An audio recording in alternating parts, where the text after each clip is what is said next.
নমস্কার বন্ধুরা, রিমার হেসেলে তোমাদের সকলকে স্বাগত জানাই। আশা করি তোমরা সকলেই ভালো আছো। আজ আমি তোমাদের সঙ্গে কিভাবে ডাব চিংড়ি বানাতে হয় সেই রেসিপিটা শেয়ার করব। ভিডিওটা স্কিপ না করে দেখতে থাকো।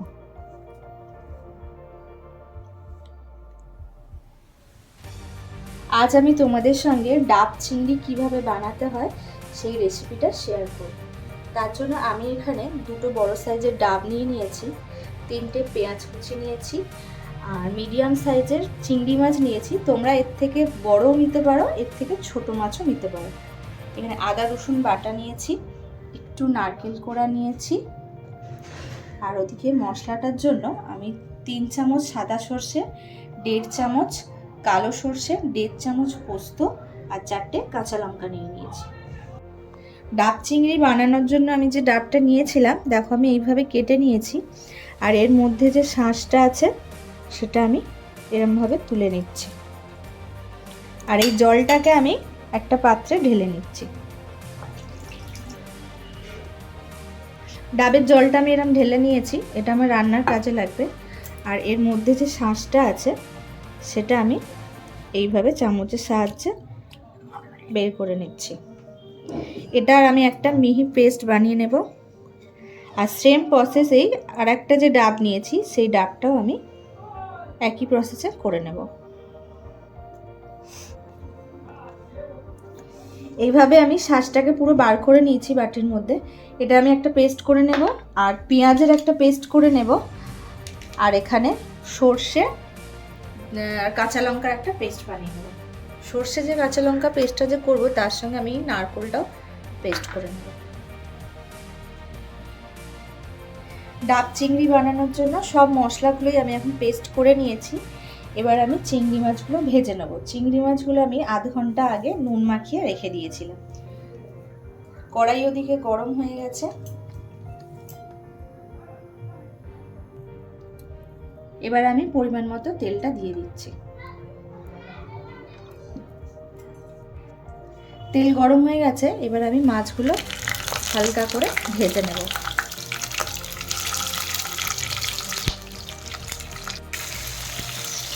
এক পিঠটা মোটামুটি হালকা ভাজা হয়ে গেছে, আমি অপর পিঠটাও এইভাবেই ভেজে নেব।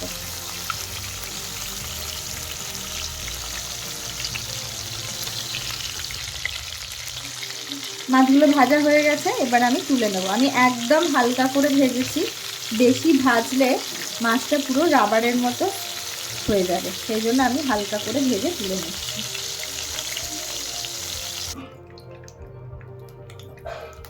পরের মাছগুলো আমি একইভাবে ভেজে নেব।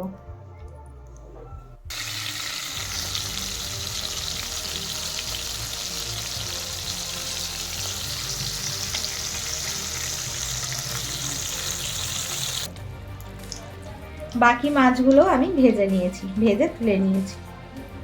এবার আমি মশলাগুলো কষাবো। মাছ ভাজার তেলটার মধ্যেই আমি পেঁয়াজের পেস্টটা দিয়ে দিচ্ছি।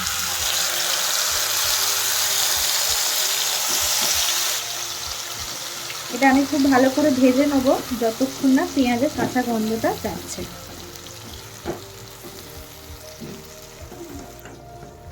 পেঁয়াজের কাঁচা গন্ধটা চলে গেছে, এবার এটার মধ্যে আমি আদা রসুনটা দিয়ে দেব। এখানে আমি আদার পরিমাণটা একটু বেশি দিয়েছি রসুনের থেকে। এটা আমি খুব ভালো করে কষিয়ে নেব, একটু তেল ছাড়ুক।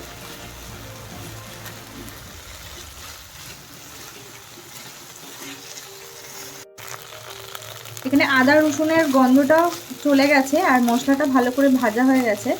এবার আমি এখানে সর্ষে নারকেল যে পেস্টটা বানিয়েছিলাম সেটা আমি দিয়ে দিচ্ছি। এটাও আমি ভালো করে একটু কষিয়ে নেব।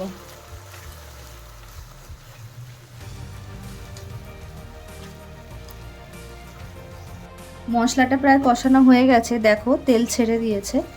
এবার আমি এর মধ্যে ডাবের জলটা দিয়ে দেব।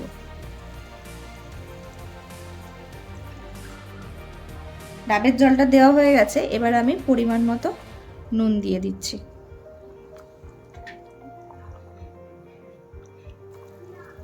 গ্রেভিটা ফুট ধরে গেছে, এবার আমি মাছগুলোতে দিয়ে দিচ্ছি।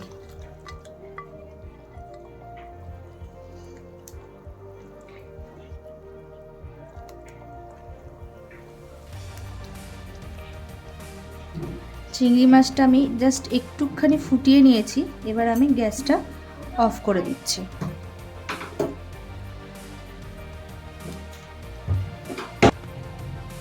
ডাবগুলোর মধ্যে এবার আমি চিংড়ি মাছগুলো দিয়ে দিচ্ছি।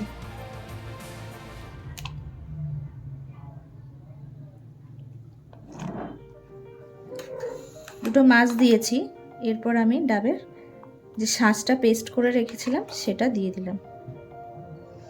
আবার দুটো মাছ দিয়ে দেবো। এইভাবেই আমি পুরো ডাবটা ভর্তি করে নেব।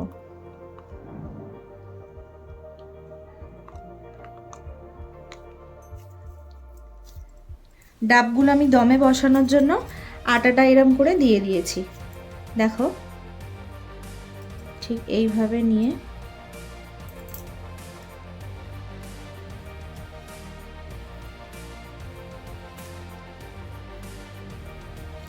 এইভাবে আটাটা দেওয়ার কারণ হলো, আমি তো এরমভাবে চাপা দিয়ে দেব, তো এটা ভাপটা যাতে না বেরোয় তার জন্য আমার এটা দেওয়া। আটা দিয়ে এইভাবে পুরো মুখটাকে সিল করে দেওয়া হয়েছে যাতে বাইরের ভাপ ভেতরের ভাপটা বাইরে না বের হয়। এবার আমি গ্যাসটা জ্বালিয়ে দিচ্ছি। প্রথমে আমি মিডিয়ামে রাখবো 10-15 মিনিটের মতো। এটা আমি মোট 25 থেকে 30 মিনিটের মতো এইভাবেই স্টিমে দিয়ে রাখবো। তোমরা চাইলে মাইক্রো ওভেন বা কুকারেও করতে পারো।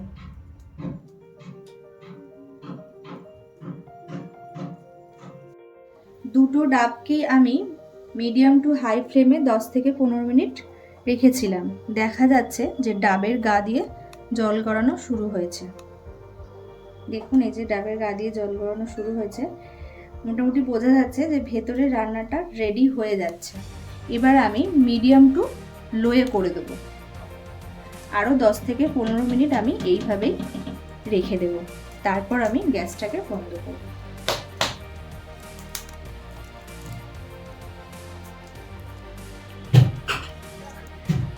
ডাবটা রেডি হয়ে গেছে একদম। 20 থেকে 25 মিনিট রেখেছি। এবার আমি গ্যাসটা বন্ধ করে দেব। একদম ডাব চিংড়িটা রেডি হয়ে গেছে। এবার তোমাদের খুলে দেখাবো।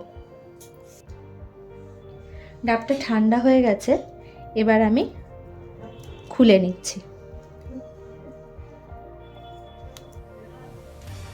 যেরকমভাবে দেখালাম সেরকমভাবে আটাটা খুলে নেবেন। তারপর আস্তে আস্তে এইভাবে ডাব চিংড়িটা থেকে খুব সুন্দর একটা গন্ধ বেরিয়েছে। দেখো, আমি তুলে নিচ্ছি বাটির মধ্যে। গরম গরম ভাত দিয়ে একদম জমে যাবে।